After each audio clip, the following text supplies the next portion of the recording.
ਬੱਚਿਓ ਅੱਜ ਦੀ ਇਸ ਜ਼ੂਮ ਲਾਈਵ ਕਲਾਸ ਦੇ ਵਿੱਚ ਤੁਹਾਡਾ ਸਵਾਗਤ ਹੈ ਔਰ ਜਲਦੀ ਜਲਦੀ ਜਿਹੜਾ ਹੈ ਕਲਾਸ ਜਿਹੜੀ ਹੈਗੀ ਹੈ ਜੁਆਇਨ ਕਰੋ ਜਲਦੀ ਜੁਆਇਨ ਕਰੋ ਕਲਾਸ।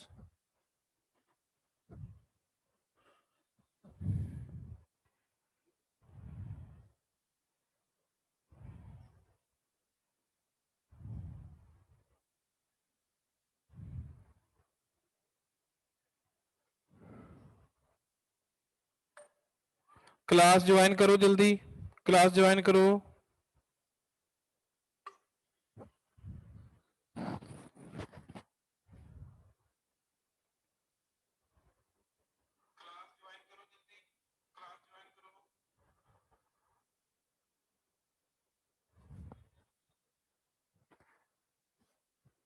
ਬੱਚਿਓ ਅੱਜ ਇਸ ਲਾਈਵ ਲੈਕਚਰ ਦੇ ਵਿੱਚ ਤੁਹਾਡਾ ਸਵਾਗਤ ਹੈ।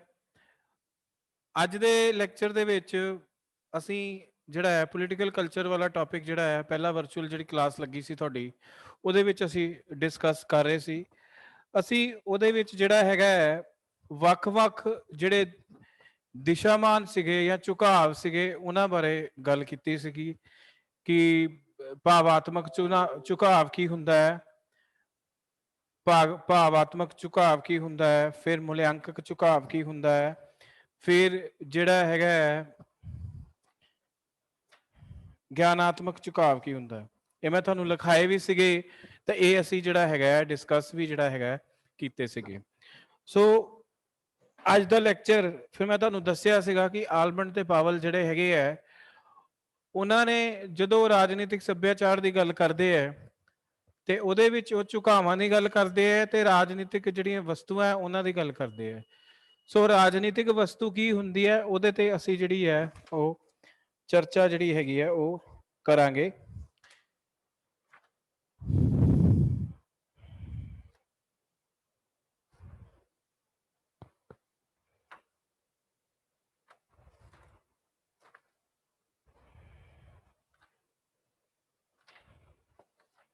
ज्वाइन कर लो फिर मैं शुरू करदा टॉपिक। ज्वाइन करो क्लास जल्दी।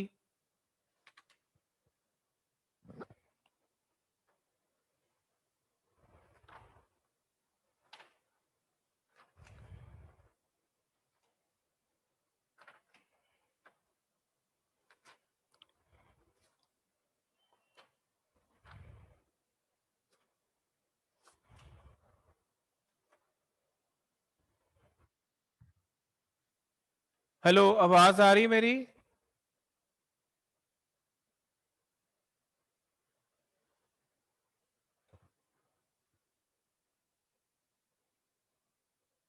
रमन, आवाज आ रही मेरी? रमन, आवाज आ रही है मेरी?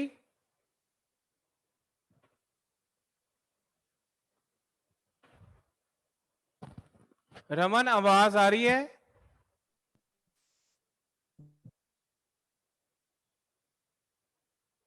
हाँ जी सर, आ रही है आवाज। अच्छा, मैं दस रहा सीगा ਅਸੀਂ ਸਵੇਰੇ ਜਿਹੜਾ ਲੈਕਚਰ ਤੁਸੀਂ ਦੇਖ ਲਿਆ ਲੈਕਚਰ ਉਹ ਵਾਲਾ? सर देखना हाँ जी। ਤੁਹਾਨੂੰ ਮੈਂ ਜਦ ਕਿਹਾ ਸੀ ਦੇਖਿਓ ਉਹਨੂੰ ਲੈਕਚਰ ਨੂੰ 11:30 ਵਜੇ ਤੱਕ, ਦੇਖਿਆ ਕਿਉਂ ਨਹੀਂ ਹਲੇ ਤੱਕ? ਤੁਹਾਨੂੰ ਫਿਰ ਗਾਂ ਕਿੱਦਾਂ ਸਮਝ ਲੱਗੂਗੀ? देख लूंगी सर। हाँ जी हाँ जी। ਨਹੀਂ ਨਹੀਂ ਦੇਖ ਤਾਂ ਤੂੰ ਲਊਂਗੀ ਤਾਂ सर ਮੈਂ ਮੇਰੀ ਗੱਲ ਤੁਹਾਨੂੰ ਸੁਣਦੀ ਨਹੀਂ ਹੁੰਦੀ ਜਦੋਂ ਜਿਹੜਾ ਮੈਂ ਕੋਈ ਮੈਸੇਜ ਪਾਣਾ ਹੁੰਦਾ ਉਹ ਇੰਪੋਰਟੈਂਟ ਹੁੰਦਾ ਉਹ ਤੁਹਾਨੂੰ ਤੁਹਾਡੀ ਕਲਾਸ ਨੂੰ ਮੇਰਾ ਖਿਆਲ ਹੈ ਸੁਣਦੀ ਨਹੀਂ ਲੱਗਦੀ ਮੇਰੀ ਗੱਲ। सर साडी क्लास लगी सीगी मैम दी। ਨਹੀਂ ਨਹੀਂ ਕਲਾਸ ਲੱਗੀ ਸੀ ਮੈਂ ਤਾਂ ਤੁਹਾਨੂੰ ਸਵੇਰ ਦਾ ਹੀ ਵੀਡੀਓ ਪਾਤਾ ਹੋਇਆ ਕਾਫੀ ਦੇਰ ਪਹਿਲਾਂ ਦਾ ਪਾਇਆ ਹੋਇਆ ਮੈਂ ਤੁਹਾਨੂੰ 15-16 ਮਿੰਟ ਦਾ ਵੀਡੀਓ ਸੀਗਾ ਕੋਈ ਲੰਬਾ ਨਹੀਂ ਸੀਗਾ ਜ਼ਿਆਦਾ। हाँ जी। ਤਾਂ ਉਹ ਤੁਸੀਂ ਸੁਣਿਆ ਨਹੀਂ ਹੈ ਤਾਂ ਅੱਗੇ ਤੁਹਾਨੂੰ ਕਿੱਦਾਂ ਸਮਝ ਲੱਗਣਾ ਹੈਗਾ?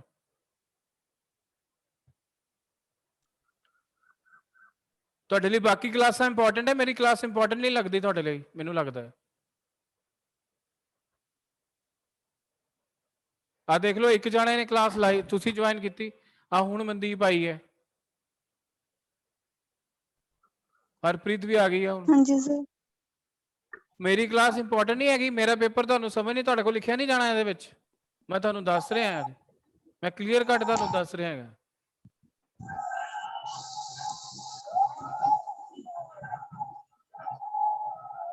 ਇਹ ਡਿਸਟਰਬੈਂਸ ਜਿਹੜੀ ਹੈਗੀ ਪਿੱਛੋਂ ਆਡੀਓ ਬੰਦ ਕਰੋ, ਸਿਰਫ ਇੱਕ ਜਣਾ ਮੇਰੇ ਨਾਲ ਕਨਵਰਸੇਸ਼ਨ 'ਚ ਰਹੋ, ਇੱਕ ਜਣਾ ਅਨਮਿਊਟ ਰਹੋ, ਬਾਕੀ ਮਿਊਟ ਕਰ ਲਓ ਆਪਣੇ ਆਪ ਨੂੰ।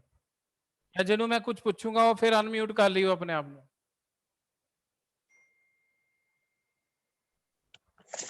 ਮੈਂ ਤੁਹਾਨੂੰ ਸਵੇਰੇ ਵੀਡੀਓ ਪਾਇਆ ਸੀ, ਇਸੇ ਕਰਕੇ ਪਾਇਆ ਸੀ ਕਿ ਉਸ ਤੋਂ ਅੱਗੇ ਮੈਂ ਕਰਾਣਾ ਤੁਹਾਨੂੰ ਲੈਕਚਰ, ਤੇ ਤੁਸੀਂ ਉਹ ਸੁਣਿਆ ਨਹੀਂ ਹੈਗਾ, ਤਾਂ ਤੁਹਾਨੂੰ ਸਮਝ ਕਿੱਥੋਂ ਲੱਗਣੀ ਹੈ। ਹਰਪ੍ਰੀਤ ਤੁਸੀਂ ਸੁਣਿਆ ਵੀਡੀਓ ਜਿਹੜਾ ਮੈਂ ਪਾਇਆ ਸੀ ਸਵੇਰੇ?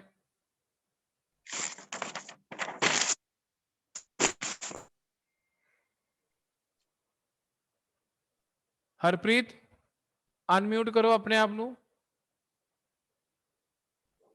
ਹਰਪ੍ਰੀਤ ਅਨਮਿਊਟ ਕਰੋ ਆਪਣੇ ਆਪ ਨੂੰ।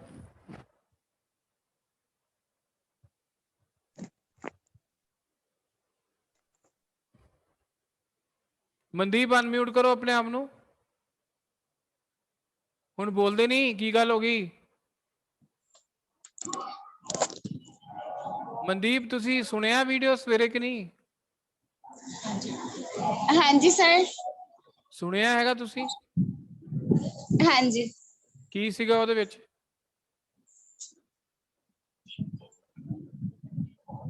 ਕੀ ਮੈਂ ਸਮਝਾਇਆ ਸੀਗਾ ਉਹਦੇ ਵਿੱਚ? ਰਾਜਨੀਤਿਕ ਸੱਭਿਆਚਾਰ ਵਾਲਾ ਟੌਪਿਕ ਚੱਲਦਾ, ਉਹਦੇ ਵਿੱਚ ਕੀ ਸਮਝਾਇਆ ਸੀ ਮੈਂ?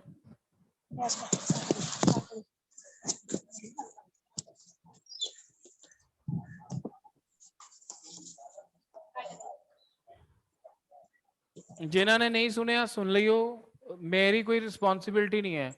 ਮੇਰੀ ਰਿਸਪੌਂਸਿਬਿਲਟੀ ਸੁਣਨ ਦੀ ਨਹੀਂ ਹੈਗੀ, ਮੇਰੀ ਰਿਸਪੌਂਸਿਬਿਲਟੀ ਜਿਹੜੀ ਹੈ ਉਹ ਲੈਕਚਰ ਡਿਲੀਵਰ ਕਰਨ ਦੀ ਹੈ। ਮੇਰੀ ਰਿਸਪੌਂਸਿਬਿਲਟੀ ਤੁਹਾਨੂੰ ਬਾਰ-ਬਾਰ ਕਹਿਣ ਦੀ ਨਹੀਂ ਹੈਗੀ। ਤੁਸੀਂ ਛੋਟੇ ਨਿਆਣੇ ਨਹੀਂ ਹੈਗੇ ਹੁਣ ਕਿ ਤੁਹਾਨੂੰ ਬਾਰ-ਬਾਰ ਇੱਕ ਗੱਲ ਕਹੀ ਜਾਵੇ। ਤੁਸੀਂ ਤੁਹਾਡੇ ਲਈ ਬਾਕੀ ਕਲਾਸਾਂ ਇੰਪੋਰਟੈਂਟ ਹੈ, ਮੇਰੀ ਕਲਾਸ ਇੰਪੋਰਟੈਂਟ ਹੀ ਨਹੀਂ ਲੱਗਦੀ ਤੁਹਾਡੇ ਵਾਸਤੇ? ਅੱਜ ਵੀ 1 2 3 ਜਾਣਿਆਂ ਨੇ ਸਿਰਫ ਕਲਾਸ ਜੁਆਇਨ ਕੀਤੀ ਹੈਗੀ, ਤੇ ਜੇ ਤੁਸੀਂ ਬਾਕੀ ਜਾਣਿਆਂ ਦੀ ਕਲਾਸ ਲਗਾਉਂਦੇ ਹੋ ਤਾਂ ਮੇਰੀ ਕਲਾਸ ਦੇ ਵੇਲੇ ਕੀ ਪ੍ਰੋਬਲਮ ਹੈ ਤੁਹਾਨੂੰ? ਇਸ ਤੋਂ ਪਹਿਲਾਂ ਤੁਹਾਡੀ ਚੀਮਾ ਮੈਡਮ ਦੀ ਕਲਾਸ ਲੱਗਦੀ ਹੈ ਨਾ? ਹਾਂਜੀ ਸਰ। ਉਹ ਤੁਸੀਂ ਲਗਾਉਂਦੇ ਹੋ, ਮੇਰੀ ਕਲਾਸ ਕਿਉਂ ਨਹੀਂ ਲਗਾਉਂਦੇ ਤੁਸੀਂ ਸਾਰੇ ਜਾਣੇ?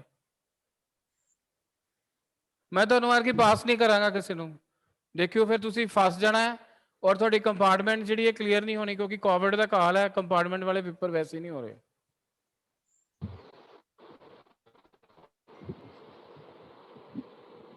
ਮੈਂ ਤੁਹਾਨੂੰ ਦੱਸ ਰਿਹਾ ਇਹ ਗੱਲ। ਜੋਤੀ ਤੁਸੀਂ ਵੀਡੀਓ ਸੁਣਿਆ ਸਵੇਰ ਵਾਲਾ ਜਿਹੜਾ ਮੈਂ ਪਾਇਆ ਸੀਗਾ? ਹਾਂਜੀ ਸਰ। ਹਾਂ, ਉਹਦੇ ਵਿੱਚ ਕੀ ਸੀਗਾ ਦੱਸੋ ਮੈਨੂੰ ਥੋੜਾ ਜਿਹਾ। ਰਾਜਨੀਤਿਕ ਸੱਭਿਆਚਾਰ ਦਾ ਕਿਹੜਾ ਐਸਪੈਕਟ ਸਮਝਾਇਆ ਸੀਗਾ ਮੈਂ ਉਹਦੇ ਵਿੱਚ?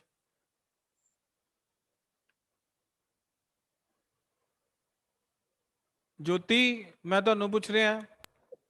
ਸਰ ਹਾਂਜੀ ਉਹ ਕੁਝ ਕਲੀਅਰ ਨਹੀਂ ਸੀਗਾ, ਮੈਨੂੰ ਕੁਝ ਸਮਝ ਨਹੀਂ ਆਇਆ। ਹੈ ਮੈਨੂੰ ਸਰ ਟੌਪਿਕ ਸਮਝ ਨਹੀਂ ਆਇਆ ਉਹ ਵਾਲਾ ਕਿਉਂਕਿ ਰਾਜਨੀਤਿਕ ਤੁਸੀਂ ਕੱਲ ਸਭਿਅਤਾ ਦਾ ਵਾਲਾ। ਲੈਕਚਰ ਹੀ ਨਹੀਂ ਲਾਇਆ, ਤੁਹਾਨੂੰ ਸਮਝ ਹੀ ਨਹੀਂ ਲੱਗ ਸਕਦਾ। ਕੱਲ ਸਰ ਵਾਲਾ ਹਾਂਜੀ ਹਾਂਜੀ ਕੱਲ ਵਾਲਾ ਵੀਡੀਓ ਸੁਣਿਆ ਸੀਗਾ? ਸਰ ਨਹੀਂ, ਕੱਲ ਵਾਲਾ ਦੇਖਿਆ ਨਹੀਂ ਸੀ ਮੈਂ। ਤਾਂ ਫਿਰ ਤੁਹਾਨੂੰ ਕਿੱਦਾਂ ਸਮਝ ਲੱਗ ਸਕਦਾ ਉਹ? ਮਤਲਬ ਤੁਸੀਂ ਇੰਨੇ ਨਾਨ ਸੀਰੀਅਸ ਹੋਏ ਆ ਕਿ ਕੱਲ ਦਾ ਤੁਹਾਨੂੰ ਮੈਂ ਦੁਪਹਿਰ ਦਾ ਵੀਡੀਓ ਪਾਇਆ, ਤੁਸੀਂ ਹਲੇ ਤਾਈਂ ਸੁਣਿਆ ਹੀ ਨਹੀਂ। ਕੱਲ 2 ਵੀਡੀਓਜ਼ ਪਾਏ ਸੀ, ਇੱਕ ਲਾਈਵ ਕਲਾਸ ਦਾ ਪਾਇਆ ਸੀ, ਇੱਕ ਦੂਜਾ ਪਾਇਆ ਸੀ, ਤੁਸੀਂ ਉਹ ਵੀ ਨਹੀਂ ਸੁਣਿਆ। ਮੇਰੇ ਫਾਇਦਾ ਕੀ ਹੈਗਾ ਫਿਰ? ਮੈਂ ਨਹੀਂ ਪੜਾਉਂਦਾ ਤੁਹਾਨੂੰ, ਮੈਂ ਬੰਦ ਕਰ ਦਿੰਦਾ ਪੜਾਉਣਾ। ਕੱਲ ਤੂੰ ਕਲਾਸ ਕਿਉਂ ਨਹੀਂ ਲਗਾਈ? ਕੱਲ ਜੋਤੀ ਕੱਲ ਕਲਾਸ ਕਿਉਂ ਨਹੀਂ ਲਾਈ? ਸਰ ਮੈਂ ਕੱਲ ਘਰ ਨਹੀਂ ਸੀ, ਇਸ ਕਰਕੇ ਫਿਰ ਮੈਂ ਕਲਾਸ ਨਹੀਂ ਲਗਾਈ। ਨਹੀਂ ਤੂੰ ਹਰ ਵਾਰੀ ਕਲਾਸ ਜਦੋਂ ਕਲਾਸ ਲੱਗਦੀ ਉਦੋਂ ਤੂੰ ਘਰ ਨਹੀਂ ਹੁੰਦੀ? ਪਿਛਲੀ ਵਾਰੀ ਵੀ ਇਦਾਂ ਹੀ ਤੇਰੀ ਇਹ ਐਕਸਕਿਊਜ਼ ਸੀਗੀ, ਉਸ ਤੋਂ ਪਿਛਲੀ ਵਾਰੀ ਵੀ ਤੂੰ ਇਹੀ ਕਹਿੰਦੀ ਸੀਗੀ ਜਦੋਂ ਵੀ ਕਲਾਸ ਲੱਗੀ ਸੀ।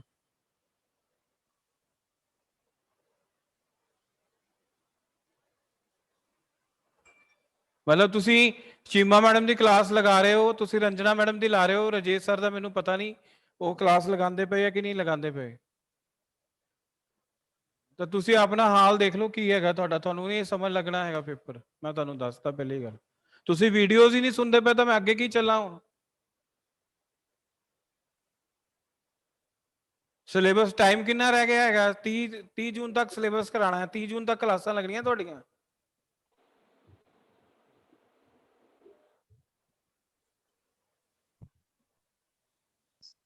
ਤੇ ਮੈਂ ਨਹੀਂ ਲੈਂਦਾ ਲੈਕਚਰ, ਮੈਂ ਵੀਡੀਓ ਪਾ ਦਿਆ ਕਰਾਂਗਾ, ਠੀਕ ਹੈ। ਜਿਹੜੇ ਸਮਝ ਲੱਗਦਾ ਜੋ ਲਿਖਣਾ ਹੋਇਆ ਲਿਖ ਲਈਓ ਪੇਪਰ 'ਚ। ਜੇ ਪੇਪਰ ਐਰ ਕਿ ਤੁਹਾਡੇ ਯੂਨੀਵਰਸਿਟੀ 'ਚ ਜਾਣੇ ਚੈੱਕ ਹੋਣ, ਮੈਂ ਨਹੀਂ ਚੈੱਕ ਕਰਨੇ ਜਾਂ ਹੋਰ ਕਿਸੇ ਟੀਚਰ ਨੇ ਨਹੀਂ ਕਰਨੇ।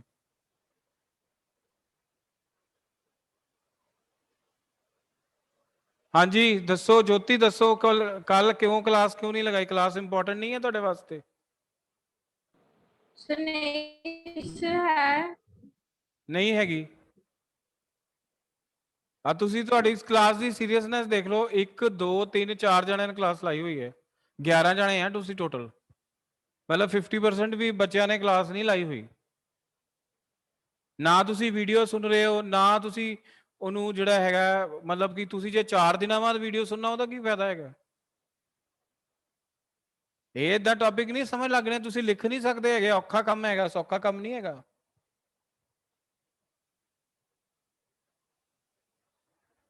ਮਤਲਬ ਇੰਨੀ ਤਾਂ ਤੁਸੀਂ ਇੰਨੇ ਜ਼ਿਆਦਾ ਨਾਨ ਸੀਰੀਅਸ, ਇੰਨੇ ਜ਼ਿਆਦਾ ਨਾਨ ਸੀਰੀਅਸ। ਮੈਨੂੰ ਸਾਰੇ ਜਣੇ ਅਨਮਿਊਟ ਹੋ ਕੇ ਦੱਸੋ ਤੁਸੀਂ ਪੜ੍ਹਨਾ ਹੈ ਕਿ ਨਹੀਂ ਪੜ੍ਹਨਾ? ਮੈਂ ਆਪਣਾ ਐਵੇਂ ਟਾਈਮ ਖਰਾਬ ਕਰੀ ਜਾਂਦਾ, ਇੰਨਾ 2 ਲੈਕਚਰ ਲੈ ਰਿਹਾ ਮੈਂ। ਮੈਨੂੰ ਫਾਈ ਬਈ ਇੰਨੀ ਗਰਮੀ ਦੇ ਵਿੱਚ ਪਸੀਨੋ ਪਸੀਨੀ ਹੋ ਕੇ। ਦੱਸੋ ਸਾਰੇ ਜਣੇ ਅਨਮਿਊਟ ਕਰੋ ਆਪਣੇ ਆਪ ਨੂੰ ਪਹਿਲੇ।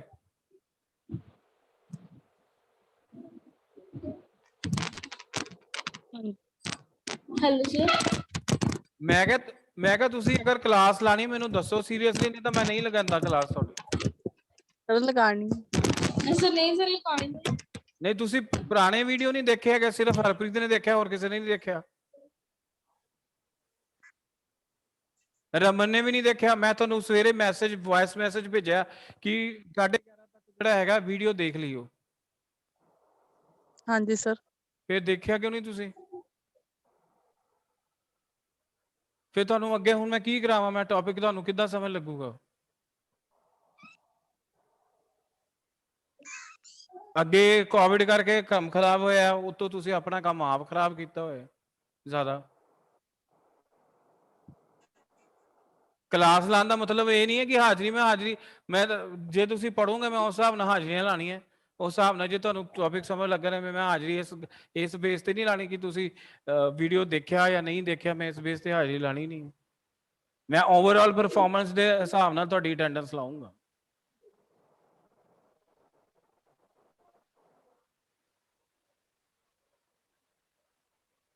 ਹੁਣ ਮੈਂ ਅੱਗੇ ਕਰਾਉਣਾ ਸੀਗਾ, ਹੁਣ ਮੈਂ ਕੀ ਕਰਾਵਾਂ? ਤੁਹਾਨੂੰ ਸਮਝ ਨਹੀਂ ਲੱਗਣਾ ਟੌਪਿਕ, ਮੈਂ ਕੀ ਕਰਾਵਾਂ ਅੱਗੇ ਹੁਣ?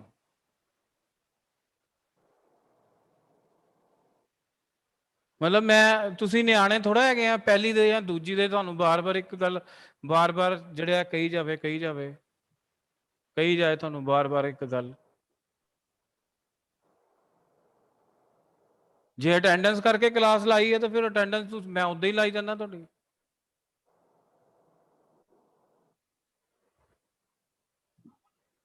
ਠੀਕ ਹੈ ਜੀ, ਉਹ ਮੈਂ ਫਿਰ ਉਦਾਂ ਹੀ ਲਗਾਈ ਜਾਂਦਾ ਤੁਹਾਡੀ ਅਟੈਂਡੈਂਸ ਜਿਹੜੀ ਹੈਗੀ। ਮੈਂ ਹੁਣ ਅੱਗੇ ਕਰਾਉਣ ਲੱਗਾ, ਆਪੇ ਸੁਣਨਾ, ਸੁਣੀਓ ਨਹੀਂ ਸੁਣਨਾ, ਮੈਂ ਤਾਂ ਆਪਣਾ ਸਿਲੇਬਸ ਖਤਮ ਕਰਾਂ ਨਾ। ਮੇਰੀ ਜਿਹੜੀ ਡਿਊਟੀ ਆ ਉਹ ਤਾਂ ਮੈਂ ਪੂਰੀ ਕਰਾਂ ਨਾ। ਤੁਹਾਨੂੰ ਸਮਝ ਲੱਗਦਾ ਨਹੀਂ ਲੱਗਦਾ, ਨਾ ਲੱਗੇ ਫਿਰ ਕੀ ਕਰਾਂ ਮੈਂ? ਔਰ ਤੁਹਾਡੇ ਬਾਰੇ ਮੈਂ ਨਹੀਂ ਇਹ ਗੱਲ ਕਹਿ ਰਿਹਾ ਨਾਨ ਸੀਰੀਅਸਨੈਸ ਦੀ, ਇਹ ਸਾਰੇ ਟੀਚਰ ਹੀ ਡਿਪਾਰਟਮੈਂਟ ਚ ਕਹਿੰਦੇ, ਰਜੇਸ਼ ਸਰ ਵੀ ਕਹਿੰਦੇ ਆ, ਰੰਜਨਾ ਮੈਡਮ ਵੀ ਕਹਿੰਦੇ ਆ, ਫਿਰ ਆਪਣੇ ਚੀਮਾ ਮੈਡਮ ਵੀ ਕਹਿੰਦੇ, ਸ਼ਿਫਾਲੀ ਮੈਡਮ ਵੀ ਕਹਿੰਦੇ, ਸਾਰੇ ਕਹਿੰਦੇ। ਤਾਂ ਮੈਂ ਤਾਂ ਕਹਿੰਦਾ ਹੀ ਕਹਿੰਦਾ। ਉਹਨਾਂ ਦੇ ਪੇਪਰ ਚੋਂ ਮੈਂ ਤੁਹਾਨੂੰ ਕੁਝ ਪੁੱਛ ਲੈਂਦਾ, ਉਹ ਕਿਹੜਾ ਮੈਂ ਪੇਪਰ ਪੜ੍ਹੇ ਨਹੀਂ ਹੋਏ, ਉਹਨਾਂ ਚੋਂ ਵੀ ਨਹੀਂ ਤੁਹਾਨੂੰ ਕੁਝ ਆਣਾ। ਸਟੇਟ ਕਿਹੜਾ ਪੇਪਰ ਪੜ੍ਹ ਰਹੇ ਉਧਰ ਤੁਸੀਂ? ਚੀਮਾ ਮੈਡਮ ਕਿਹੜਾ ਪੇਪਰ ਪੜ੍ਹਾ ਰਹੇ ਤੁਹਾਨੂੰ? ਰਮਨ ਕਿਹੜਾ ਪੇਪਰ ਪੜ੍ਹਾ ਰਹੇ Cheema madam? Sir western political thought. ਹਾਂ, ਤਾਂ ਵੈਸਟਰਨ ਪੋਲੀਟੀਕਲ ਥਾਟ ਚ ਕਿਹੜੇ ਕਿਹੜੇ ਥਿੰਕਰ ਕਰ ਰਹੇ ਤੁਸੀਂ? ਬੀ ਪੇਪਰ ਹੈ ਨਾ ਐਤਕੀ, ਇੱਕ ਪੇਪਰ ਤੁਸੀਂ ਪਹਿਲੇ ਪੜ੍ਹਿਆ ਹੋਣਾ ਫਸਟ ਸਮੈਸਟਰ ਚ, ਇਹ ਦੂਸਰਾ ਪਾਰਟ ਹੈ ਮੇਰਾ ਖਿਆਲ। ਹਾਂਜੀ ਸਰ। ਹਾਂਜੀ ਸਰ। ਹਾਂਜੀ ਸਰ। ਇਹ ਚ ਕਿਹੜੇ ਕਿਹੜੇ ਥਿੰਕਰ ਪੜ੍ਹ ਰਹੇ ਤੁਸੀਂ? ਮਾਰਕਸ ਪੜ੍ਹ ਰਹੇ ਆ ਇਹਦੇ ਚ? ਹਾਂਜੀ, ਮਾਰਕਸਵਾਦ, ਹਿੰਗਲ। ਹਾਂ, ਹਿੰਗਲ। ਮਾਰਕਸ ਦਾ ਦੱਸ, ਮਾਰਕਸ ਬਾਰੇ ਦੱਸ ਦਿਓ ਕੁਝ। ਹੈ ਰਮਨ, ਮਾਰਕਸ ਬਾਰੇ ਦੱਸੋ ਕੁਝ। ਡਾਇਲੈਕਟਿਕ ਉਹਦਾ ਮਟੀਰੀਅਲਿਜ਼ਮ ਕੀ ਹੈ? ਦਵੰਦਾਤਮਕ ਜਿਹੜਾ ਹੈਗਾ ਉਹਦਾ ਭੌਤਿਕਵਾਦ, ਉਹ ਕੀ ਹੈ? ਕਿਤੋਂ ਕਿਹਦੇ ਤੋਂ ਲਿਆ ਉਹਨੇ?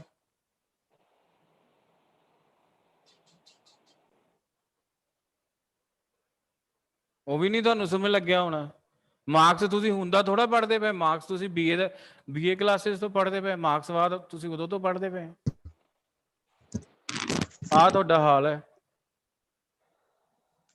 ਪੋਲੀਟੀਕਲ ਸਿਸਟਮ 'ਚ ਪੁੱਛਾਂ ਕੁਝ ਤੁਹਾਨੂੰ? ਤੁਸੀਂ ਉੱਥੇ ਤਾਂ ਰੰਜਨਾ ਮੈਡਮ ਤੁਹਾਨੂੰ ਪੋਲੀਟੀਕਲ ਸਿਸਟਮ ਦਾ ਪੇਪਰ ਪੜ੍ਹਾਉਂਦੇ ਹੋਣੇ। ਚਲੋ ਇੰਨਾ ਹੀ ਦੱਸ ਦਿਓ, ਤੁਸੀਂ ਭਾਰਤ ਵਿੱਚ ਰਾਸ਼ਟਰੀ ਰਾਜਨੀਤਿਕ ਦਲ ਕਿੰਨੇ ਹੈਗੇ ਆ? ਕਿੰਨੀਆਂ ਰਾਸ਼ਟਰੀ ਰਾਜਨੀਤਿਕ ਦਲ? ਰਾਸ਼ਟਰੀ ਰਾਜਨੀਤਿਕ ਦਲ ਕੀ ਹੁੰਦਾ ਇਹ ਹੀ ਦੱਸ ਦਿਓ।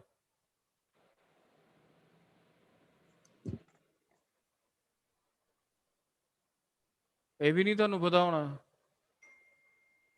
ਜੋਤੀ ਕੀ ਹੁੰਦਾ? ਰਾਸ਼ਟਰੀ ਰਾਜਨੀਤਿਕ ਦਲ ਕੀ ਹੁੰਦਾ ਹੈ? ਨੈਸ਼ਨਲ ਪੋਲੀਟੀਕਲ ਪਾਰਟੀ ਕਿਹਨੂੰ ਕਹਿੰਦੇ ਆਪਾਂ? ਹੁਣ ਬੋਲਦੇ ਨਹੀਂ, ਬੋਲੋ ਤਾਂ ਸਹੀ ਕੁਛ।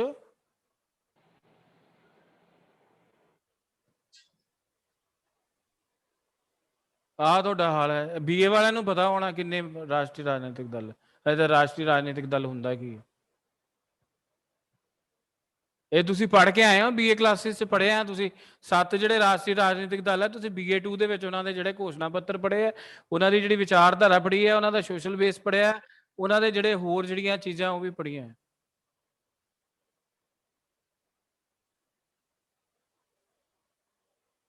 ਫਿਰ ਟੀਚਰ ਕੀ ਕਰੂਗਾ? ਜਿਹੜਾ ਟੀਚਰ ਪੜ੍ਹਾਉਣ ਵਾਲਾ ਉਹਨੂੰ ਤਾਂ ਗੁੱਸਾ ਚੜਨਾ ਹੀ ਚੜਨਾ। ਰਮਨ, ਹਾਂਜੀ ਸਰ। ਤੁਸੀਂ ਦੱਸੋ ਕਿਹੜੀਆਂ ਕਿਹੜੀਆਂ ਪਾਰਟੀਆਂ ਭਾਰਤ ਦੇ ਵਿੱਚ? ਪ੍ਰਮੁੱਖ ਰਾਜਨੀਤਿਕ ਦਲਾਂ ਦੇ ਨਾਂ ਦੱਸੋ, ਜਿਹੜੇ ਰਾਸ਼ਟਰੀ ਰਾਜਨੀਤਿਕ ਦਲ ਹੈ। ਤੁਸੀਂ ਅੱਗੇ ਬੋਲਦੇ ਕਿਉਂ ਨਹੀਂ? ਬੋਲੋ ਤਾਂ ਸਹੀ ਕਮ ਸੇ ਕਮ ਕੁਛ।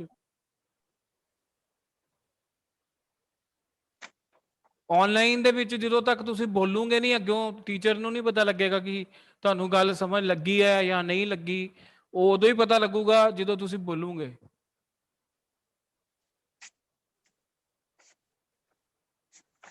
ਅੱਗੇ ਤੁਸੀਂ ਕਰਨਾ ਕੀ ਹੈ ਮੈਨੂੰ ਸਮਝ ਨਹੀਂ ਲੱਗਦੀ।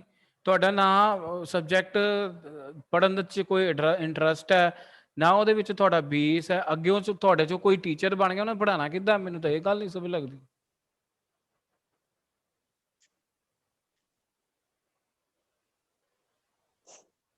ਕਲਾਸ ਲਾਉਣ ਦੀ ਇੰਪੋਰਟੈਂਸ ਤੁਸੀਂ ਸਮਝਦੇ ਨਹੀਂ। ਹੁਣ ਸਾਰੇ ਪਾਸੇ ਹੀ, ਸਾਰੇ ਪੂਰੇ ਪੰਜਾਬ 'ਚ ਜਾਂ ਪੂਰੇ ਇੰਡੀਆ ਦੇ ਵਿੱਚ ਆਨਲਾਈਨ ਕਲਾਸਾਂ ਲੱਗ ਰਹੀਆਂ। ਸਾਡੇ ਇਕੱਲੇ ਸਾਡੇ ਕਾਲਜ 'ਚ ਨਹੀਂ ਲੱਗ ਰਹੀਆਂ ਜਾਂ ਹੋਰ ਪਾਸੇ ਨਹੀਂ ਲੱਗ ਰਹੀਆਂ।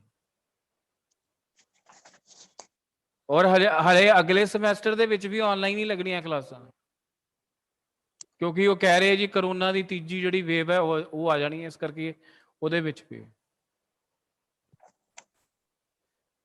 ਹੁਣ ਤੁਸੀਂ ਸਿਰਫ ਤੁਹਾਡੇ ਚੋਂ 1 ਜਾਂ 2 ਜਣਿਆਂ ਨੇ ਵੀਡੀਓ ਦੇਖਿਆ, ਬਾਕੀ ਨੇ ਦੇਖਿਆ ਨਹੀਂ। ਹੁਣ ਮੈਂ ਟੌਪਿਕ ਅੱਗੇ ਕਿੱਦਾਂ ਚੱਲਾਂ? ਤੁਹਾਨੂੰ ਸਮਝ ਹੀ ਨਹੀਂ ਲੱਗਣਾ ਕਿਸੇ ਨੂੰ। ਮੈਂ ਅੱਗੇ ਕਰਾਉਣ ਲੱਗਾ, ਆਪੇ ਪੜ੍ਹ ਲਈਓ ਹੁਣ ਜਿੱਦਾਂ ਪੜ੍ਹਨਾ। ਅਸੀਂ ਸਵੇਰ ਵਾਲਾ ਸੀਗਾ, ਉਹਦੇ ਵਿੱਚ ਝੁਕਾਵਾਂ ਦੀ ਗੱਲ ਕੀਤੀ ਸੀ। ਹੁਣ ਰਾਜਨੀਤਿਕ ਸੱਭਿਆਚਾਰ ਕੀ ਹੁੰਦਾ ਹੈ? ਰਾਜਨੀਤਿਕ ਸੱਭਿਆਚਾਰ ਦੇ ਵਿੱਚ ਜਿਹੜੀ ਹੈ, ਜਿਹੜੇ ਲੋਕ ਹੁੰਦੇ ਆ, ਉਹਨਾਂ ਦੀਆਂ ਪ੍ਰਤੀਕਿਰਿਆਵਾਂ, ਉਹਨਾਂ ਦੇ ਜਿਹੜੇ ਭਾਵਨਾਵਾਂ, ਉਹਨਾਂ ਦੀਆਂ ਜਿਹੜੇ ਵਿਸ਼ਵਾਸ, ਜਦੋਂ ਉਹ ਪੋਲੀਟੀਕਲ ਸਿਸਟਮ ਦੇ ਵਿੱਚ ਜਿਹੜੀਆਂ ਇਹ ਚੀਜ਼ਾਂ ਆਉਂਦੀਆਂ ਹੈ ਜਾਂ ਦਰਸਾਈਆਂ ਜਾਂਦੀਆਂ ਹੈ, ਉਹਦਾ ਜਿਹੜਾ ਸਮੂਹ ਹੁੰਦਾ, ਉਹਨੂੰ ਅਸੀਂ ਰਾਜਨੀਤਿਕ ਜਿਹੜਾ ਹੈ ਸੱਭਿਆਚਾਰ ਕਹਿੰਦੇ ਆ। ਅਗਰ ਬਹੁਤ ਮੈਂ ਤੁਹਾਨੂੰ ਸਿੰਪਲ ਭਾਸ਼ਾ ਦੇ ਵਿੱਚ ਦੱਸਾਂ, ਮਤਲਬ ਕਿ ਇੱਕ ਸੱਭਿਆਚਾਰ ਹੁੰਦਾ। ਸੱਭਿਆਚਾਰ ਕੀ ਹੈ? ਇੱਕ ਤਰ੍ਹਾਂ ਦਾ ਜੀਣ ਦਾ ਤਰੀਕਾ ਹੈ। ਸੱਭਿਆਚਾਰ 'ਚ ਕਿਹੜੀਆਂ ਕਿਹੜੀਆਂ ਚੀਜ਼ਾਂ ਆਉਂਦੀਆਂ? ਸੱਭਿਆਚਾਰ 'ਚ ਭਾਸ਼ਾ ਆ ਜਾਂਦੀ ਹੈ, ਸੱਭਿਆਚਾਰ 'ਚ ਵੇਸ਼-ਭੂਸ਼ਾ ਆ ਜਾਂਦੀ ਹੈ, ਸੱਭਿਆਚਾਰ ਦੇ ਵਿੱਚ ਪਹਿਰਾਵਾ ਆ ਜਾਂਦਾ ਹੈ, ਖਾਣ ਪੀਣ ਦੀਆਂ ਆਦਤਾਂ ਆ ਜਾਂਦੀਆਂ। ਮੈਂ ਕੱਲ ਵੀ ਦੱਸਿਆ ਸੀਗਾ ਕਿ ਵੱਖ-ਵੱਖ ਜਿਹੜੇ ਦੇਸ਼ ਹੈਗੇ ਹੈ, ਵੱਖ-ਵੱਖ ਦੇਸ਼ਾਂ ਦਾ ਜਿਹੜਾ ਸੱਭਿਆਚਾਰ ਹੈ ਉਹ ਅਲੱਗ ਹੁੰਦਾ। ਅਗਰ ਅਸੀਂ ਭਾਰਤ ਦੀ ਐਗਜ਼ਾਮਪਲ ਲੈ ਲਈਏ, ਭਾਰਤ ਦੇ ਵਿੱਚ ਵੱਖ-ਵੱਖ ਜਿਹੜੇ ਪ੍ਰਾਂਤ ਹੈ, ਉਹਨਾਂ ਦਾ ਸੱਭਿਆਚਾਰ ਆਪਸ 'ਚ ਨਹੀਂ ਮਿਲਦਾ, ਕਿਉਂਕਿ ਇੱਕ ਨਸਲ ਦਾ, ਇੱਕ ਗਰੁੱਪ ਦਾ, ਇੱਕ ਜਾਤ ਦਾ ਅਲੱਗ-ਅਲੱਗ ਸੱਭਿਆਚਾਰ ਹੈ। ਇਸ ਕਰਕੇ ਔਰ ਜਦੋਂ ਸੱਭਿਆਚਾਰ ਦੇ ਨਾਲ ਅਸੀਂ ਰਾਜਨੀਤੀ ਨੂੰ ਜੋੜ ਦਈਦਾ ਹੈ, ਜਿਹੜੇ ਰਾਜਨੀਤਿਕ ਮੁੱਲਿਆਂ ਨੂੰ ਜੋੜ ਦਈਦਾ ਹੈ, ਰਾਜਨੀਤਿਕ ਵਿਸ਼ਵਾਸਾਂ ਨੂੰ ਜੋੜ ਦਈਦਾ ਹੈ, ਤਾਂ ਉਹਨੂੰ ਅਸੀਂ ਜਿਹੜਾ ਹੈਗਾ ਰਾਜਨੀਤਿਕ ਸੱਭਿਆਚਾਰ ਕਹਿੰਦੇ ਹਾਂ। ਸੋ ਰਾਜਨੀਤਿਕ ਸੱਭਿਆਚਾਰ, ਆਲਮੰਡ ਤੇ ਪਾਵਲ ਨੇ ਇਹਦੀ ਇੱਕ ਬਹੁਤ ਸਰਲ ਜਿਹੀ ਪਰਿਭਾਸ਼ਾ ਦਿੱਤੀ ਹੈ। ਮੈਂ ਇੱਥੇ ਇੱਕ ਪੀਪੀਟੀ ਤੁਹਾਡੇ ਨਾਲ ਸ਼ੇਅਰ ਕੀਤੀ ਹੋਈ ਹੈ, ਉਹਦੇ ਵਿੱਚ ਦੇਖੋ ਆ ਜਿਹੜੀ ਪਰਿਭਾਸ਼ਾ ਹੈਗੀ ਹੈ, ਇਹ ਜਿਹੜਾ ਕਨਸੈਪਟ ਸੀਗਾ, ਇਹ ਜਿਹੜੀ ਵਿਚਾਰਧਾਰਾ ਸੀਗੀ, ਇਹ ਆਲਮੰਡ ਨੇ 1956 ਦੇ ਵਿੱਚ ਇੱਕ ਨਿਬੰਧ ਲਿਖਿਆ ਸੀਗਾ ਕੰਪੈਰੀਟਿਵ ਪੋਲੀਟੀਕਲ ਸਿਸਟਮ ਨਾਂ ਦਾ। ਉਹਦੇ ਵਿੱਚ ਉਹਨੇ ਜਿਹੜਾ ਹੈਗਾ ਇੱਕ ਤਾਂ ਪੋਲੀਟੀਕਲ ਸਿਸਟਮ ਨੂੰ ਪਰਿਭਾਸ਼ਿਤ ਕੀਤਾ ਸੀ, ਦੂਸਰੀ ਗੱਲ ਉਹਨੇ ਜਿਹੜਾ ਰਾਜਨੀਤਿਕ ਸੱਭਿਆਚਾਰ ਸੀਗਾ ਉਹਨੂੰ ਵੀ ਪਰਿਭਾਸ਼ਿਤ ਕੀਤਾ ਸੀਗਾ। ਸਾਰਿਆਂ ਨੂੰ ਮੇਰੀ ਆਵਾਜ਼ ਪਹੁੰਚ ਰਹੀ ਹੈ ਠੀਕ ਠਾਕ? ਹਾਂਜੀ ਸਰ।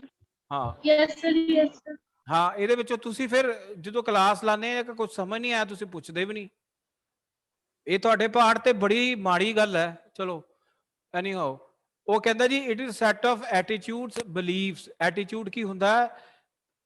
ਇੱਕ ਤਰ੍ਹਾਂ ਦਾ ਪ੍ਰਤੀਕਿਰਿਆ ਕਹਿ ਲਓ, ਜਾਂ ਫਿਰ ਦੂਸਰੀ ਗੱਲ ਉਹ ਵਿਸ਼ਵਾਸਾਂ ਦੀ ਕਰ ਰਿਹਾ ਹੈ, ਤੀਸਰੀ ਗੱਲ ਉਹ ਝੁਕਾਵਾਂ ਦੀ ਕਰ ਰਿਹਾ। ਝੁਕਾਵ ਨੂੰ ਅਸੀਂ ਅੰਗਰੇਜ਼ੀ ਦੇ ਵਿੱਚ ਓਰੀਐਂਟੇਸ਼ਨ ਕਹਿੰਦੇ ਆ।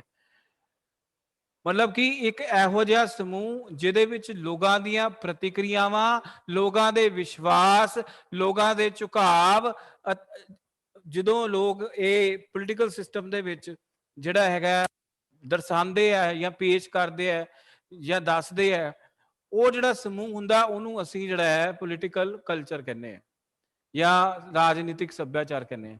ਹੁਣ ਇੱਥੇ ਅਸੀਂ ਆਲਮੰਡ ਤੇ ਪਾਵਲ ਨੂੰ ਇਹਦਾ ਮੋਢੀ ਮੰਨਿਆ ਜਾਂਦਾ ਹੈ, ਇਸ ਸਿਧਾਂਤ ਦਾ ਮੋਢੀ ਮੰਨਿਆ ਜਾਂਦਾ ਜਾਂ ਇਸ ਕਨਸੈਪਟ ਦਾ ਜਿਹੜਾ ਮੋਢੀ ਮੰਨਿਆ ਜਾਂਦਾ ਹੈ।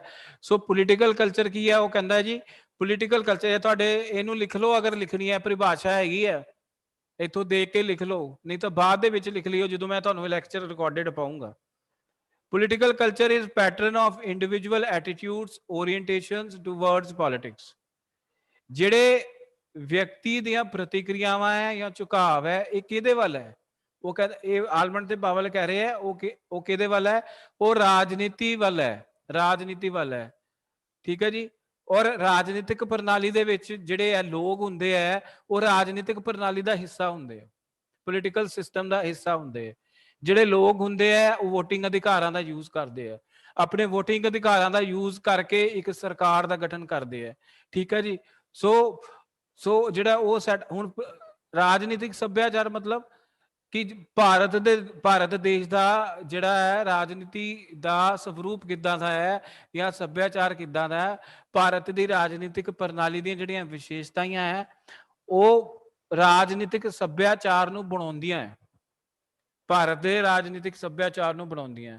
ਫਿਰ ਮੈਂ ਕੱਲ ਇੱਕ ਐਗਜ਼ਾਮਪਲ ਦਿੱਤੀ ਸੀ ਕਿ ਜੇ ਆਪਾਂ ਗੱਲ ਕਰੀਏ ਪਾਕਿਸਤਾਨ ਦੀ ਜਾਂ ਇੰਡੀਆ ਦੀ, ਦੋਨਾਂ ਦਾ ਜਿਹੜਾ ਰਾਜਨੀਤਿਕ ਸੱਭਿਆਚਾਰ ਹੈ ਅਲੱਗ-ਅਲੱਗ ਹੈ।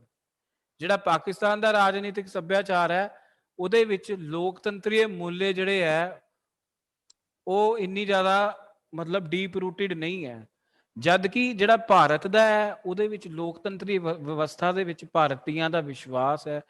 ਅਗਰ ਭਾਰਤ ਦੇ ਵਿੱਚ ਕੋਈ ਸਰਕਾਰ ਬਣਦੀ ਹੈ ਉਹ ਕੰਮਕਾਜ ਨਹੀਂ ਕਰਦੀ ਤਾਂ ਭਾਰਤ ਦੇ ਲੋਕ ਲੋਕਤੰਤਰੀ ਵਿਵਸਥਾ ਦੇ ਵਿੱਚ ਪਾਰਟਿਸਿਪੇਟ ਕਰਕੇ ਉਸ ਸਰਕਾਰ ਨੂੰ ਜਿਹੜਾ ਹੈ ਬਦਲ ਦਿੰਦੇ। ਠੀਕ ਹੈ ਜੀ। ਹੁਣ ਆਪਾਂ ਅੱਜ ਕੀ ਕਰ ਰਹੇ ਸੀਗੇ, ਜਿਹੜੀ ਟਾਲਕੋਟ ਪਾਰਸਨਸ ਨੇ ਗੱਲ ਕੀਤੀ ਹੈ, ਟਾਲਕੋਟ ਪਾਰਸਨਸ ਜਿਹੜਾ ਹੈਗਾ ਹੈ ਉਹ ਦੋ ਚੀਜ਼ਾਂ ਦੀ ਗੱਲ ਕਰ ਰਿਹਾ ਹੈ। ਆਲਮੰਡ ਤੇ ਪਾਵਲ ਨੇ ਜਿਹੜਾ ਹੈ ਉਹ ਕਹਿੰਦਾ ਕਿ ਰਾਜਨੀਤਿਕ ਸੱਭਿਆਚਾਰ ਬਣਦਾ ਕਿਹਦਾ ਹੈ। ਮੰਨ ਲਓ ਅਸੀਂ ਕੋਈ ਸਬਜ਼ੀ ਬਣਾਉਣੀ ਹੋਵੇ ਘਰ, ਤਾਂ ਉਸ ਸਬਜ਼ੀ ਦੇ ਵਿੱਚ ਮੰਨ ਲਓ ਆਲੂ ਦੀ ਸਬਜ਼ੀ ਬਣਾਉਣੀ ਹੈ ਆਪਾਂ ਘਰ, ਤਾਂ ਉਹਦੇ ਵਾਸਤੇ ਸਾਨੂੰ ਕਿਹੜੀਆਂ-ਕਿਹੜੀਆਂ ਚੀਜ਼ਾਂ ਚਾਹੀਦੀਆਂ ਹੋਗੀਆਂ? ਉਹਦੇ ਵਿੱਚ ਸਾਨੂੰ ਆਲੂ ਚਾਹੀਦੇ ਹੋਣਗੇ, ਟਮਾਟਰ ਚਾਹੀਦਾ ਹੋਊਗਾ, ਪਿਆਜ਼ ਚਾਹੀਦਾ ਹੋਊਗਾ, ਫਿਰ ਠੀਕ ਹੈ, ਫਿਰ ਮਸਾਲੇ ਚਾਹੀਦੇ ਹੋਊਗੇ, ਫਿਰ ਜੀਰਾ ਵੀ ਚਾਹੀਦਾ ਹੋਊਗਾ, ਫਿਰ ਤੜਕਾ ਲਗਾਵਾਂਗੇ, ਫਿਰ ਆਲੂ ਜਿਹੜੇ ਆ ਬਣ ਜਾਓਗੇ। ਸੋ ਇਨਗਰੀਡੀਐਂਟਸ, ਇੱਥੇ ਮੈਂ ਗੱਲ ਕਰ ਰਿਹਾ ਇਨਗਰੀਡੀਐਂਟਸ ਕਿਹੜੇ-ਕਿਹੜੇ ਸੀਗੇ ਰਾਜਨੀਤਿਕ ਸੱਭਿਆਚਾਰ ਦੇ। ਉਹ ਕਹਿੰਦਾ ਰਾਜਨੀਤਿਕ ਸੱਭਿਆਚਾਰ ਦੇ ਵਿੱਚ ਕਿਹੜੀਆਂ-ਕਿਹੜੀਆਂ ਚੀਜ਼ਾਂ ਆਉਂਦੀਆਂ। ਰਾਜਨੀਤਿਕ ਸੱਭਿਆਚਾਰ ਦੇ ਵਿੱਚ ਪਹਿਲਾ ਤਾਂ ਜਿਹੜਾ ਹੈਗਾ ਹੈ ਲੋਕਾਂ ਦੇ ਜਿਹੜੇ ਹੈ ਪ੍ਰਤੀਕਿਰਿਆਵਾਂ ਆਉਂਦੀਆਂ। ਠੀਕ ਹੈ। ਦੂਸਰੀ ਗੱਲ, ਰਾਜਨੀਤਿਕ ਸੱਭਿਆਚਾਰ ਦੇ ਵਿੱਚ ਲੋਕਾਂ ਦੀਆਂ ਜਿਹੜੇ ਹੈ ਦਿਸ਼ਾਮਾਨ ਆਉਂਦੇ ਆ, ਝੁਕਾਵ ਆਉਂਦੇ ਆ। ਠੀਕ ਹੈ ਜੀ। ਹੁਣ ਝੁਕਾਵ ਜਿਹੜੇ ਮੈਂ ਸਵੇਰੇ ਦੱਸਿਆ ਸੀ ਸਵੇਰ ਵਾਲੇ ਲੈਕਚਰ ਦੇ ਵਿੱਚ ਕਿ ਰਾਜਨੀਤਿਕ ਝੁਕਾਵ ਜਿਹੜੇ ਹੈ ਉਹ ਤਿੰਨ ਤਰ੍ਹਾਂ ਦੇ ਹੁੰਦੀਆਂ। ਲੋਕ ਜਿਹੜੇ ਆ ਰਾਜਨੀਤਿਕ ਪ੍ਰਣਾਲੀ ਨਾਲ ਭਾਵਾਤਮਕ ਰੂਪ 'ਚ ਜੁੜੇ ਹੁੰਦੇ ਆ, ਜਾਂ ਮੁਲਿਆਂਕਕ ਰੂਪ ਦੇ ਵਿੱਚ ਜੁੜੇ ਹੁੰਦੇ ਆ, ਜਾਂ ਉਹ ਜਿਹੜਾ ਹੈਗਾ ਹੈ ਹੋਰ ਕਿਸੇ ਸੰਬੰਧ ਰਾਹੀਂ ਰਾਜਨੀਤਿਕ ਪ੍ਰਣਾਲੀ ਨਾਲ ਜੁੜਦੇ। ਠੀਕ ਹੈ ਜੀ। ਸੋ ਝੁਕਾਵ ਹੁਣ ਕਿਹੜੀਆਂ-ਕਿਹੜੀਆਂ ਚੀਜ਼ਾਂ ਨਾਲ ਬਣਦਾ ਪੋਲੀਟੀਕਲ ਕਲਚਰ? ਇੱਥੇ ਮੈਂ ਹੁਣ ਬੋਰਡ ਯੂਜ਼ ਕਰਨ ਲੱਗਾ ਹੈਗਾ, ਮੈਂ ਆਪਣਾ ਵੀਡੀਓ ਜਿਹੜਾ ਔਨ ਕਰਦਾ ਤੇ ਮੈਨੂੰ ਤੁਸੀਂ ਮਾੜਾ ਜਿਹਾ ਦੱਸਿਓ ਕਿ ਤੁਹਾਨੂੰ ਠੀਕ ਤਰ੍ਹਾਂ ਇਹ ਦਿਖ ਰਿਹਾ ਸਾਰਾ ਕੁਝ। ਠੀਕ ਹੈ, ਮੈਂ ਵੀਡੀਓ ਔਨ ਕਰ ਲਿਆ ਆਪਣਾ। ਬੋਰਡ ਦਿਖ ਰਿਹਾ ਤੁਹਾਨੂੰ? ਬੋਰਡ ਦਿਖ ਰਿਹਾ ਤੁਹਾਨੂੰ ਸਾਫ਼ ਤੌਰ ਨਾਲ? ਹਾਂਜੀ ਸਰ। ਹਾਂ ਦਿਖ ਰਿਹਾ ਨਾ? ਹੁਣ ਮੈਨੂੰ ਤੁਸੀਂ ਦੱਸਿਓ, ਮੈਨੂੰ 1 ਮਿੰਟ ਦੱਸਿਓ ਕਿ ਜਿਹੜਾ ਹੈ ਤੁਹਾਨੂੰ ਦਿਖ ਰਹੀ ਹੈ? ਮੈਂ ਅਗਰ ਵੱਡਾ ਵੱਡਾ ਲਿਖਿਆ ਦਿਖ ਰਿਹਾ ਹੈ? ਹਾਂਜੀ ਜੀ ਸਰ। ਬਸ ਠੀਕ ਹੈ, ਇਹੀ ਪੁੱਛਣਾ ਸੀ। ਹੁਣ ਇਹਨਾਂ ਨੂੰ ਆਪਾਂ ਜਿਹੜੀ ਆਪਾਂ ਗੱਲ ਕਰ ਰਹੇ ਇਹਨਾਂ ਨੂੰ ਆਪਾਂ ਕਵਾਂਗੇ ਕੰਪੋਨੈਂਟਸ। ਕੰਪੋਨੈਂਟਸ, ਕੰਪੋਨੈਂਟਸ ਕਹਿ ਲਓ ਜਾਂ ਇਨਗਰੀਡੀਐਂਟਸ ਕਹਿ ਲਓ। ਇਨਗਰੀਡੀਐਂਟਸ ਵਰਡ ਅਸੀਂ ਇੱਥੇ ਤਾਂ ਕਰਕੇ ਨਹੀਂ ਯੂਜ਼ ਕਰਾਂਗੇ ਕਿਉਂਕਿ ਜਿਹੜਾ ਇਨਗਰੀਡੀਐਂਟ ਸ਼ਬਦ ਹੈਗਾ ਹੈ ਉਹ ਜ਼ਿਆਦਾਤਰ ਜਿਹੜਾ ਅਸੀਂ ਖਾਣ ਪੀਣ ਦਾ ਸਮਾਨ ਬਣਾਉਂਦੇ ਉਹਦੇ ਵਿੱਚ ਯੂਜ਼ ਹੁੰਦਾ। ਇਹਦੇ ਵਿੱਚ ਅਸੀਂ ਗੱਲ ਕਰਾਂਗੇ ਕੰਪੋਨੈਂਟਸ। ਹੁਣ ਆ ਇੱਧਰ ਦੇਖੋ ਬੋਰਡ 'ਚ, ਇੱਧਰ ਦੇਖੋ ਆ ਕਿਹਦੀ ਆਵਾਜ਼ ਆ ਰਹੀ ਉਹ ਆਪਣਾ ਜਿਹੜਾ ਆਡੀਓ ਬੰਦ ਕਰ ਲਵੇ। ਕਿਸੇ ਦੇ ਪਿੱਛੇ ਡਿਸਟਰਬੈਂਸ ਆ ਰਹੀ ਉਹ ਆਡੀਓ ਬੰਦ ਕਰ ਲਵੇ, ਬਾਕੀ ਆਡੀਓ ਔਨ ਰੱਖਣ ਆਪਣੀ। ਹੁਣ political culture is equal to ਕੀ ਹੈ? ਓਰੀਐਂਟੇਸ਼ਨ। ਇਹਨੂੰ ਆਪਾਂ Q1 ਕਹਿ ਦਿੰਦੇ ਆ। ਓਰੀਐਂਟੇਸ਼ਨ ਨੂੰ Q1 ਕਹਿ ਦਿੰਦੇ। ਪੋਲੀਟੀਕਲ ਜਿਹੜਾ ਕਲਚਰ ਹੈ ਜਾਂ ਰਾਜਨੀਤਿਕ ਸੱਭਿਆਚਾਰ ਹੈ ਕਿਹੜੀਆਂ ਕਿਹੜੀਆਂ ਚੀਜ਼ਾਂ ਨਾਲ ਬਣਦਾ ਹੈ? ਪਹਿਲੇ Q1, Q1 ਦਾ ਮਤਲਬ ਓਰੀਐਂਟੇਸ਼ਨ, ਮਤਲਬ O1 orientation plus beliefs. Beliefs ਨੂੰ ਆਪਾਂ ਕਹਿੰਦੇ ਆ ਬਲੀਫਸ ਨੂੰ ਅਸੀਂ B1 ਕਹਿ ਲੈਂਦੇ ਆ। ਠੀਕ ਹੈ, ਫਿਰ ਐਟੀਟਿਊਡਸ, ਐਟੀਟਿਊਡਸ ਨੂੰ A1 ਕਹਿ ਲੈਂਦੇ ਆ। A1 ਕਹਿ ਲੈਂਦੇ ਇਹਨੂੰ। ਠੀਕ ਹੈ, ਇਹ ਕਿਹਦੇ ਵੱਲ ਹੁੰਦੇ ਆ? ਇਹ ਚੀਜ਼ਾਂ ਕਿਹਦੇ ਵੱਲ ਹੁੰਦੀਆਂ? ਇਹ ਚੀਜ਼ਾਂ ਹੁੰਦੀਆਂ ਰਾਜਨੀਤੀ ਦੇ ਪ੍ਰਤੀ ਹੁੰਦੀਆਂ। ਜਦੋਂ ਅਸੀਂ ਪੋਲੀਟੀਕਲ ਕਲਚਰ ਦੀ ਗੱਲ ਕਰਨੀ ਹੈ, ਪੋਲੀਟੀਕਲ ਕਲਚਰ ਦੋ ਸ਼ਬਦਾਂ ਨੂੰ ਮਿਲ ਕੇ ਬਣਿਆ ਹੈ। ਇੱਕ ਪਹਿਲੀ ਗੱਲ ਤਾਂ ਹੋ ਗਈ political plus culture. Political plus culture. ਠੀਕ ਹੈ ਜੀ। ਪੋਲੀਟੀਕਲ ਦਾ ਮਤਲਬ ਹੁੰਦਾ ਪੋਲੀਟੀਕਲ ਦੇ ਵਿੱਚ ਪੋਲੀਟੀਕਲ ਜਿਹੜੇ ਪ੍ਰੋਸੈਸਿਸ ਆ ਜਾਂਦੇ ਆ, ਰਾਜਨੀਤਿਕ ਪ੍ਰਭਾਵ ਆ ਜਾਂਦੇ ਆ, ਰਾਜਨੀਤਿਕ ਜਿਹੜੇ ਆ ਐਟੀਟਿਊਡਸ ਆ ਜਾਂਦੇ ਆ, ਸਾਰੀਆਂ ਚੀਜ਼ਾਂ ਆਉਂਦੀਆਂ। ਸੋ ਇਹਦੇ ਸਮੂਹ ਨੂੰ ਅਸੀਂ ਜਿਹੜਾ ਆ ਪੋਲੀਟੀਕਲ ਕਲਚਰ ਕਹਿੰਦੇ ਆ। ਸੋ ਪੋਲੀਟੀਕਲ ਕਲਚਰ ਬਣਦਾ ਕਿਹੜਾ ਕਿਹੜਾ? ਇੱਕ ਝੁਕਾਵਾਂ ਦੇ ਨਾਲ, ਵਿਸ਼ਵਾਸਾਂ ਦੇ ਨਾਲ ਅਤੇ ਪ੍ਰਤੀਕਰਮਾਂ ਨਾਲ। ਠੀਕ ਹੈ ਜੀ। ਉਸ ਤੋਂ ਬਾਅਦ ਕੱਲ ਮੈਂ ਤੁਹਾਨੂੰ ਇਹ ਦੱਸਿਆ ਸੀਗਾ ਕਿ ਇਹ ਇੱਕ ਜਿਹੜਾ ਹੈਗਾ ਯੂਨੀਵਰਸਲ ਕੰਸੈਪਟ ਹੈ। ਯੂਨੀਵਰਸਲ ਕੰਸੈਪਟ ਦਾ ਮਤਲਬ ਹੈ, ਇਹ ਅਗਲੀ ਸਲਾਈਡ ਖੁੱਲ ਗਈ, 1 ਮਿੰਟ ਉਹੀ ਸਲਾਈਡ ਦੁਬਾਰਾ ਲੈ ਕੇ ਆਣਾ ਮੈਂ। It is a universal concept. Universal ਕਿੱਦਾਂ ਹੈ ਕਿ ਮਤਲਬ ਜਿਹੜਾ ਰਾਜਨੀਤਿਕ ਸੱਭਿਆਚਾਰ ਹੈ ਹਰ ਪੋਲੀਟੀਕਲ ਸਿਸਟਮ 'ਚ ਹੁੰਦਾ ਹੈ, ਮਤਲਬ ਸਾਰਾ ਵਿਆਪਕ ਹੈ, ਪੂਰੇ ਵਿਸ਼ਵ ਦੇ ਵਿੱਚ ਸਾਨੂੰ ਦੇਖਣ ਨੂੰ ਮਿਲਦਾ ਹੈ। ਸੋ ਇਸ ਕਰਕੇ ਇਹਨੂੰ ਇੱਕ ਜਿਹੜਾ ਹੈਗਾ ਸਰਵ ਵਿਆਪਕ ਜਿਹੜਾ ਹੈ ਕਿਰਿਆ ਮੰਨਿਆ ਜਾਂਦਾ ਜਾਂ ਸਰਵ ਵਿਆਪਕ ਇੱਕ ਕੰਸੈਪਟ ਜਿਹੜਾ ਹੈਗਾ ਮੰਨਿਆ ਜਾਂਦਾ। ਦੂਸਰਾ ਇਹ ਬਹੁਤ ਵਿਸਤਾਰਪੂਰਨ ਜਿਹੜਾ ਹੈ ਸਬਜੈਕਟ ਹੈਗਾ। ਆਪਣਾ ਆਡੀਓ ਬੰਦ ਕਰ ਦਿਓ, ਜਿਹੜੇ ਪਿੱਛੇ ਡਿਸਟਰਬੈਂਸ ਬਹੁਤ ਆ ਰਹੀ ਮੈਨੂੰ।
ਸਰ ਮੈਨੂੰ ਆਵਾਜ਼ ਨਹੀਂ ਆ ਰਹੀ।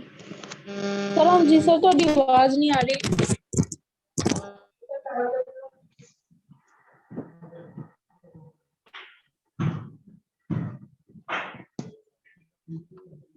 ਹੈਲੋ ਸਰ, ਤੁਹਾਡੀ ਆਵਾਜ਼ ਨਹੀਂ ਆ ਰਹੀ।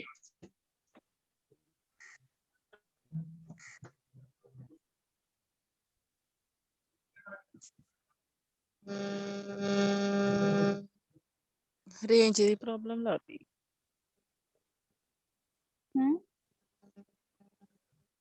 ਆਵਾਜ਼ ਹੀ ਨਹੀਂ ਆਉਂਦੀ। ਮੈਨੂੰ ਵੀ ਨਹੀਂ ਆਉਂਦੀ ਵੀ।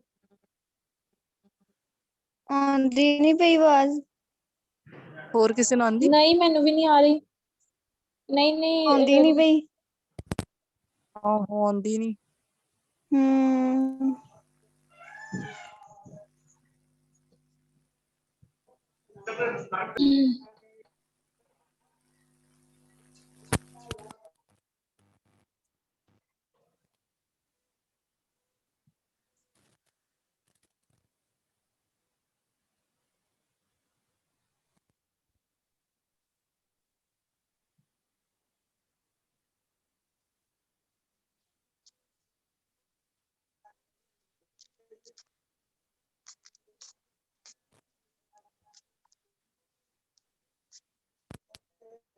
ਰਮਨ ਆਵਾਜ਼ ਆ ਰਹੀ ਹੈ? ਸਰ ਹੁਣ ਆਉਣ ਲੱਗੀ, ਪਹਿਲਾਂ ਨਹੀਂ ਆਈ ਸੀ। ਸਰ ਹੁਣ ਆਈ ਹੈ, ਪਹਿਲੇ ਨਹੀਂ ਆਉਂਦੀ ਪਈ ਸੀ। ਮਾਈਕ ਚਾਰਜ ਕਰਨ ਵਾਲਾ ਹੈ, ਮਾਈਕ ਚਾਰਜ ਕਰੋ। ਚਲੋ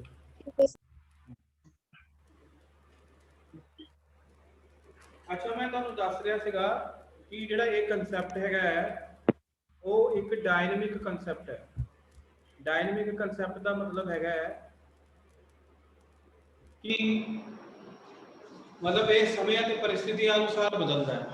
ਹਰ ਦੇਸ਼ ਦਾ ਜਿਹੜਾ ਰਾਜਨੀਤਿਕ ਸੱਭਿਆਚਾਰ ਹੈ ਉਹ ਸਮੇਂ ਅਤੇ परिस्थितियां ਅਨੁਸਾਰ ਚੇਂਜ ਹੁੰਦਾ ਹੈ।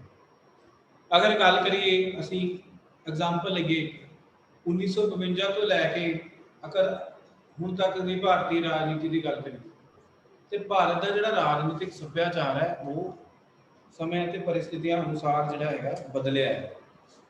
ਠੀਕ ਹੈ ਜੀ। ਅਗਰ ਪਹਿਲੇ ਗੱਲ ਕਰੀਏ 1952 ਤੋਂ ਲੈ ਕੇ 1967 ਤੱਕ ਦੀ ਗੱਲ ਕਰੀਏ ਤਾਂ ਕੇਂਦਰ ਦੇ ਵਿੱਚ ਜਿਹੜਾ ਹੈ ਇੱਕੋ ਹੀ ਪਾਰਟੀ ਦੀ ਜਿਹੜੀ ਹੈ ਡੋਮੀਨੈਂਸ ਹੁੰਦੀ ਸੀ। ਇੱਕੋ ਹੀ ਪਾਰਟੀ ਜਿਹੜੀ ਹੈ ਰਾਜ ਕਰਦੀ ਹੁੰਦੀ ਸੀ ਭਾਰਤ ਦੇ ਵਿੱਚ, ਕਾਂਗਰਸ। ਉਹ ਭਾਵੇਂ ਪ੍ਰਾਂਤੀ ਪੱਧਰ ਤੇ ਹੋਵੇ, ਭਾਵੇਂ ਉਹ ਰਾਜ ਦੇ ਪੱਧਰ ਤੇ ਹੋਵੇ, ਇੱਕੋ ਹੀ ਪਾਰਟੀ ਰਾਜ ਕਰਦੀ ਸੀ। ਹੁਣ ਕੀ ਸੀ ਚੇਂਜ ਆਇਆ, ਕਾਂਗਰਸ ਵੀਕ ਹੋ ਗਈ ਹੈ ਵਿਦ ਦ ਟਾਈਮ। ਠੀਕ ਹੈ। ਸੋ ਅਗਰ ਪਾਰਟੀ ਸਿਸਟਮ ਦੇ ਅਸੀਂ ਪੋਲੀਟੀਕਲ ਕਲਚਰ ਦੀ ਗੱਲ ਕਰੀਏ, ਰਾਜਨੀਤਿਕ ਸੱਭਿਆਚਾਰ ਦੀ ਗੱਲ ਕਰੀਏ, ਉਹਦੇ ਵਿੱਚ ਇੱਕ ਡੋਮੀਨੈਂਟ ਜਿਹੜਾ ਚੇਂਜ ਹੈ ਆਇਆ ਹੈ ਉਹ ਇਹ ਹੈ ਕਿ ਜਿਹੜੀ ਹੈ ਬੀਜੇਪੀ, ਜਿਹੜੀ ਕਾਂਗਰਸ ਇੱਕ ਡੋਮੀਨੈਂਟ ਪਾਰਟੀ ਸੀਗੀ, ਉਹਦੀ ਜਗ੍ਹਾ ਜਿਹੜੀ ਹੌਲੀ ਹੌਲੀ ਜਿਹੜੀ ਹੈ ਬੀਜੇਪੀ ਲੈ ਗਈ। ਸੋ ਕਹਿਣ ਦਾ ਮਤਲਬ ਇਹ ਹੈ ਕਿ ਜਿਹੜਾ ਰਾਜਨੀਤਿਕ ਸੱਭਿਆਚਾਰ ਦਾ ਜਿਹੜਾ ਕਨਸੈਪਟ ਹੈ ਉਹ ਬਹੁਤ ਜ਼ਿਆਦਾ ਜਿਹੜਾ ਡਾਇਨਾਮਿਕ ਕਨਸੈਪਟ ਹੈ। ਇਹ ਸਮੇਂ ਤੇ परिस्थितियां ਅਨੁਸਾਰ ਜਿਹੜਾ ਬਦਲਦਾ ਹੈ। ਹਰ ਦੇਸ਼ ਦਾ ਬਦਲਦਾ ਹੈ। ਹਰ ਦੇਸ਼ ਦਾ ਜਿਹੜਾ ਰਾਜਨੀਤਿਕ ਸੱਭਿਆਚਾਰ ਹੈ ਦੂਸਰੇ ਦੇਸ਼ ਨਾਲੋਂ ਜਿਹੜਾ ਹੈਗਾ ਅਲੱਗ। ਠੀਕ ਹੈ।